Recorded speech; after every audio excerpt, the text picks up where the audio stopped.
ಸ್ನೇಹಿತರೆ ನಮಸ್ಕಾರ. ಡಾಕ್ಟರ್ ಸಿದ್ದು ಅವರು KK ನ್ಯೂಸ್ ಕನ್ನಡ ಚಾನಲ್ ಅಂತ ಒಂದು ಒಳ್ಳೆ ಯೂಟ್ಯೂಬ್ ಚಾನಲ್ ಅವರು ಓಪನ್ ಮಾಡಿದ್ದಾರೆ. ಆ ಯೂಟ್ಯೂಬ್ ಚಾನಲ್ನ ವಿಶೇಷತೆ ಅಂತ ಹೇಳಿದ್ರೆ ಅದರಲ್ಲಿ ಕೇವಲ ಸಣ್ಣ ಮಕ್ಕಳು ದೊಡ್ಡವರು ಯಾವುದೇ ಒಂದು ವಯಸ್ಸಿನ ಅಂತರ ಇಲ್ಲದೆ ಹೆಚ್ಚು ನಮ್ಮ ಕನ್ನಡಕ್ಕೆ ಸಂಬಂಧಪಟ್ಟಿರುವಂತಹ ಕರೆಂಟ್ ಅಫೇರ್ಸ್ ಎಲ್ಲ ಮಾಹಿತಿ ಸಿಗ್ತಾ ಇದೆ. ದಯವಿಟ್ಟು ಹೆಚ್ಚಿನ ಸಂಖ್ಯೆಯಲ್ಲಿ, ಅದರಲ್ಲೂ ನನ್ನ ಯುವ ಸ್ನೇಹಿತರು ಹೆಚ್ಚಿನ ಸಂಖ್ಯೆಯಲ್ಲಿ ಯೂಟ್ಯೂಬ್ ಚಾನಲ್ನ ಸಬ್ಸ್ಕ್ರೈಬ್ ಆಗಿ ಫಾಲೋ ಮಾಡಿ ಹೆಚ್ಚು ಕನ್ನಡ ಪರ ಜ್ಞಾನವನ್ನ ಬೆಳೆಸ್ಕೊಳ್ಳಿ ಅಂತ ಹೇಳೋದಕ್ಕೆ ಇಷ್ಟಪಡ್ತೀನಿ. ನಾನು ನಿಮ್ಮ ನಿರೂಪಕಿ ಸವಿ ಪ್ರಕಾಶ್.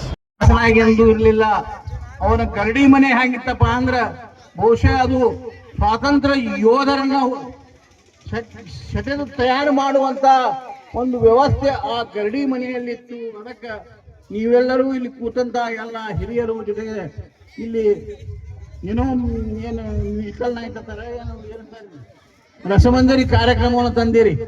ಬಹುಶಃ ನೀವೆಲ್ಲ ರಸಮಂಜರಿ ಕಾರ್ಯಕ್ರಮದಲ್ಲಿ ಪಾಲ್ಗೊಂಡು ಅತ್ಯುತ್ತಮ ರೀತಿಯಿಂದ ತಾವು ತಮ್ಮ ಸಂಗೀತವನ್ನ ಕೇಳಿಕೊಂಡು ತಾವು ಬರುವಂತಹ ದಿನದಲ್ಲಿ ಸಂಗೊಳ್ಳಿ ರಾಯಣ್ಣನ ನೆನಪಿನಲ್ಲಿ ಒಳ್ಳೆಯ ಕಾರ್ಯಗಳನ್ನ ಮಾಡೋಣ ಅಂತ ಹೇಳಿ ಇಲ್ಲಿ ಕೆಲವು ಸಮಸ್ಯೆಗಳದಾವ. ನಮ್ಗೆ ಪಕ್ಕ ಗೊತ್ತೈತಿ ಏನು ಸಮಸ್ಯೆ ಅನ್ನೋದು ಸೀತಾಗಿ ಪಕ್ಕ ಗೊತ್ತೈತಿ, ಅದನ್ನ ಹೇಳ್ಯಾರ. ಇಲ್ಲಿ ತಲಾಟಿ ಬಗ್ಗೆ ಒಂದು ಸ್ವಲ್ಪ ಬಹಳ ಅಸಮಾಧಾನ ಐತಿ. ಆ ತಲಾಟಿ ಬಾಯಿಯನ್ನಾಗಲಿ ತಹಸೀಲ್ದಾರನ್ನಾಗಲಿ ನಿಮ್ಮ ಹತ್ರ ಬರಪ್ಲೆ ಮಾಡಿ ಎಂದೂ ತಮಗ ನೋವನ್ನು ಕೊಡಬಾರದು ಅಂತ ತೀರ್ಮಾನ ಮಾಡ್ಸಕ್ ಹಚ್ತೀನಿ ಅನ್ನುವಂಥ ಮಾತನ್ನ ಹೇಳ್ತಾ, ನಾನು ಅನಿವಾರ್ಯ ಕಾರಣದಿಂದ ಈಗ ಇನ್ನ ರೇವತ್ಗಾಂವ್ ಶಿರಾಡೋಣ ಹೋಗ್ಬೇಕಾಗಿತ್ತು ನಾನು ಈಗ. ಅದಕ್ಕೆ ನಾನು ವೇದಿಕೆಯಿಂದ ನಿರ್ಗಮಿಸ್ತೀನಿ. ದಯಮಾಡಿ ಯಾರು ತಪ್ಪಾಗಿ ಅರ್ಥೈಸಬಾರದು ಅಂತ ವಿನಂತಿಸಿ ನನ್ನ ಮಾತನ್ನ ಮುಗಿಸ್ತಾ ಇದ್ದೀನಿ. ಜೈ ಹಿಂದ್, ಜೈ ಸಂಗೊಳ್ಳಿ ರಾಯಣ್ಣ. ಅಂದ್ರೆ ಗುಂಪತ್ತಂದ್ರೆ ಏನ್ ಮಾಡಕ್ ಆಗ್ತೈತಿ? ನಾವು ಹೋದ್ರ ನಮಗೂ ಹೊಡಿತಾರ ಅವರು. ಅದನ್ನ ಅರಿತಿದ್ದ ಸಂಗೊಳ್ಳಿ ರಾಯಣ್ಣ ಹೆಂಗ್ ಮಾಡ್ತಿದಪ್ಪ ಅಂದ್ರ ರಾತ್ರಿ ಏನರೇ ಯಾರು ಸಿಗ್ತಾರ ಅವ್ರಿಗೆ ಹೊಡೆದು ಮತ್ತ ಇವರೇ ಹೊಡೆದಾರ ಅನ್ನೋದು ಅವ್ರಿಗೆ ಕನ್ಫರ್ಮ್ ಆಗ್ತಿತ್ತು. ಸಂಗೊಳ್ಳಿ ರಾಯಣ್ಣನೇ ಮಾಡ್ಯಾನ ಅಂತ ಹೇಳಿ. ಆದ್ರೆ ಎಂದೂ ಯಾರ ಕೈಗೂ ಸಿಗದೆ ಈ ಸ್ವಾತಂತ್ರ್ಯಕ್ಕಾಗಿ ತನ್ನನ್ನ ತಾನು ಸಮರ್ಪಣೆ ಮಾಡಿದಂತಹ ವ್ಯಕ್ತಿ ಸಂಗೊಳ್ಳಿ ರಾಯಣ್ಣನವರು. ರಾಯಣ್ಣ ಹೆಂಗಪ್ಪ ಅಂದ್ರೆ ಗೆರಿಲ್ಲಾ ಯುದ್ಧ ಅಂತೀವಲ್ಲ ನಾವು, ಗೆರಿಲ್ಲಾ ಯುದ್ಧದಲ್ಲಿ ಪ್ರಸಿದ್ಧಿ ಪಡೆದಿದ್ದ. ಜೊತೆಗೆ ಏನಪ್ಪಾ ಅಂದ್ರ ಇವತ್ತು ನಾವು ಅವ್ರಿಗೆ ಗೊತ್ತಿತ್ತು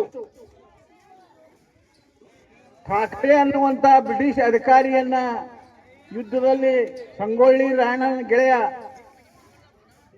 ಚನ್ನಬಸು ಅನ್ನುವಂತ ಗೆಳೆಯ ಗುಂಡು ಹಾಕಿ ಠಾಕ್ರೆ ಕೊಂದಿದ್ರು.